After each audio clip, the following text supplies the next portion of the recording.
pack it up, boys and girls. The bull run is over. Set your alerts for $3,000 BTC. Maybe we'll be lucky to get some wicks down to $1,700. I'm calling it. We're done. No, I'm kidding, of course. This pullback is healthy. We need to see this in an uptrend. We cannot continue up forever. And as I've said in the Discord over the last few days, take your profits, manage your risk, and understand that it's times like this where you've got to take a chance because it will not last forever. BTC, ETH, and a couple of cheeky alts if we feel so inclined. It's a solo round from me here at UTGHQ. Stick around as I dive right in. You do not want to miss this. Ahoy, Tex here with you. As I said, solo round. Depending on where you're looking, people are freaking out, saying that the bull run is over, the bears are in control. It's crypto-geddon all over again. It's looted 2.0. It's not the case whatsoever. This is exactly what we want to see in a healthy uptrend. We want to see pullbacks in an uptrend. We do not want to see parabolic runs because wicks that go very high can come down just as quick. So as we put on our custom indicators, we had our unicorn indicator give us the go ahead back down here at 20, let's say 21,000. We have done the run up towards the gravy cloud, which I said 3 or 4 days ago will act as a significant level of resistance. So we've done 14%. It's given us the perfect short entry. We can see that we've got quite a decent little wick here, indicating more selling than buying pressure at this point. And as we go down towards the 4-hour time frame and we just tidy this up, we can see that I put my fibs on here. So what I've done with my fibs, I've gone from swing low to swing high, and we can see how these levels line up quite well. And we know that with this trend line and this current level of let's say high within that particular range, that 38 aligns quite well. We know that the 38 is a pretty decent level of support. If we were to continue up, that's, let's say, between here and 21.5 at the lowest is probably where I would want to see BTC hold if we're going to see continued moves to the upside. If we put on some of our volume profile, our fixed volume range, and we go from here to here, and we just look at the selling and buying pressure at this particular range, we can see that our point of control, meaning our biggest amount of buying or selling pressure within this range, sits perfectly aligned at our 38.2 fib. So some significance in this particular range at the moment. We can see that our gravy cloud aligns quite well with that region, as does our moving average cluster. This one, most importantly, our thickest one, being our 200 moving average, and it sits just above our super trend, our unicorn super trend. So with respect to our custom steamroller indicator, called the perfect top as it often does, called the perfect bottom as it often does, but we rejected at the top of this RSI parallel channel. This RSI, by the way, find in the show notes below. Go to our Tradingview account. We've got a slew of free indicators for you, along with some custom indicators, which you can find at unitytradinggroup.com. I'll put the links in the show notes below. So as it stands right now, that's pretty much where it is for me. I'm just sort of Netflix and chilling right now. I said in the Discord over the last few days, you've got to have a go, but you've also got to manage your risk and take profits at appropriate levels, because these runs will not last forever. We are still in an overall downtrend in a bearish market, but just because we're in a bearish market overall does not mean that we can't have runs to the upside where we trade aggressively, as we've been doing,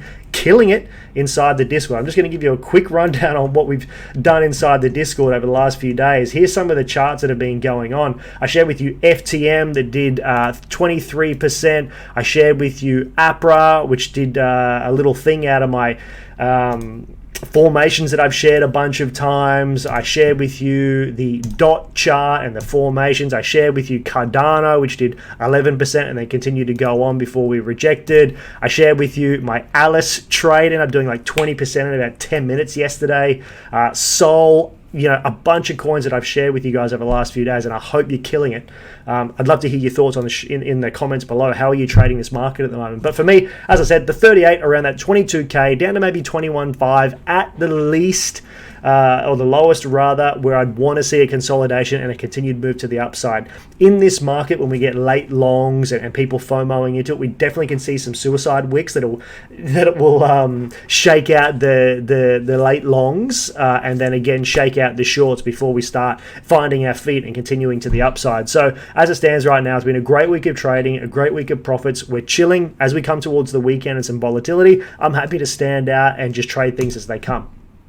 Going on to my Ethereum chart, I've had so much fun with Ethereum over the last few days. As it stands right now, we've broken through this supply zone and we seem to be trending down pretty hard at the moment. And the reason for all my trend lines there, as I showed with you last week, how these trend lines can still act as levels of support and resistance, even though they have formed many, many months ago, as we've kind of seen here now on this daily or weekly time frame. We're consolidating a 4-hour time frame rather. We're consolidating around this trend line, and for me, these are the levels that I want to see. So again, I've drawn my trend line from swing low to swing high, left to right, as we need to do on Fibonacci, and we're consolidating around this 23.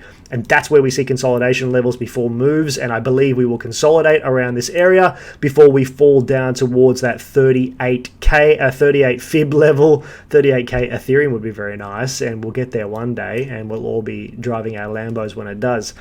So yeah, that 38 1400 level, as it sits around with Unicorn, it sits right in our super trend line, and just below that, just above our golden pocket zone, is our EMA cluster with our gravy train indicator. Yeah, still sits around there. So there's a few forms of confluence at the moment, giving us some hope of a potential hold up around that 38 fib level. As it stands right now, again, drawing from that swing low to swing high to find our highest traded volume in that space. We can see we've got some volume node cascades again lining up really, really well with our 23 fib. There's not much holding us back down towards that point of control at 1355. So let's see what happens around this level. That would be a pretty decent little retest as well of this trend line, which you can see here that I've drawn, and that would be a pretty decent little retest of that area.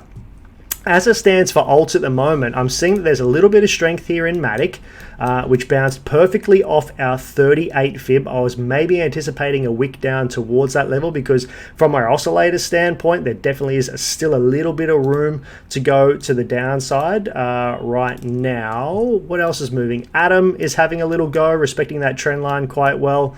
But, you know, on the back of the Tesla sell-off of BTC, we saw a little bit of a dump this morning. We know that Thursdays here in Australia at least always bring a little bit of volatility, but for me, I'm just sort of sitting to the backside at the moment. I'll be looking more so to higher liquidity coins like Sol, BNB, ETH, and then maybe have a little bit of a dabble in some other alts as we continue to play. YGG has been doing some funky things, a beautiful retest off this 50 fib. As we know, after these impulse moves, the 50 fib is always a very, very good level to look at some potential entries if you are so inclined. We're seeing something like this. This is a bread and butter setup for me.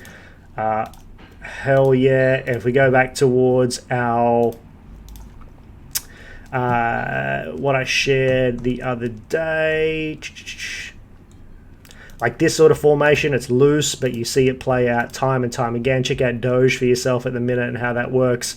Even though this didn't pull out, this is a prime example, and I was sharing Kyber yesterday. Impulse move to the 50 fib, up, impulse move, back to the 50 and continued up. So that's what we're seeing at the moment on YGG, but will I be trading it? No, will not. I'm just going to stick to see what BTC and ETH are doing at the moment. Will ETH continue to decouple from BTC and continue moves to the upside? I'm very confident if this market can hold tight, then yeah, we'll continue to see that. But let's just chill for now, see what happens. It's time to rest up. It's been a very, very busy week for us here at Team UTG. Of course, everything that we are doing, you can find at unitytradinggroup.com and all of the links below. Let me know your thoughts. How are you trading right now? What are you seeing for this market? Are you in alts? Are you in BTC? Let me know. Let's start a conversation or come into the Discord. I love chatting with you guys every single day. It makes my day to see the successes and wins of you guys in the Discord based on some of the things that we've shared. So I am Tex. Have a beautiful night. Have a beautiful day. And I will see you in the next video. Bye for now. Take care.